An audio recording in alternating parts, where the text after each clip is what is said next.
the warrior whispers back, I am the strong.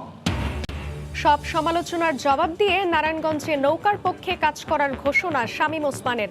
পাল্টাপাল্টি অভিযোগে উত্তপ্ত প্রচারণার মাঠ। বারবার নির্বাচিত করায় দেশবাসীর প্রতি কৃতজ্ঞতা প্রধানমন্ত্রীর। অগ্রগতি ধরে রাখার আহ্বান।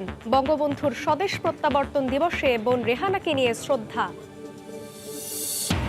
শিক্ষা প্রতিষ্ঠান বন্ধ নয়, গুরুত্ব পাচ্ছে ভ্যাকসিন, জানালেন শিক্ষামন্ত্রী। আইডি কার্ড দেখালেই শিক্ষার্থীরা পাবে টিকা, কমেছে মাস্ক পরার প্রবণতা।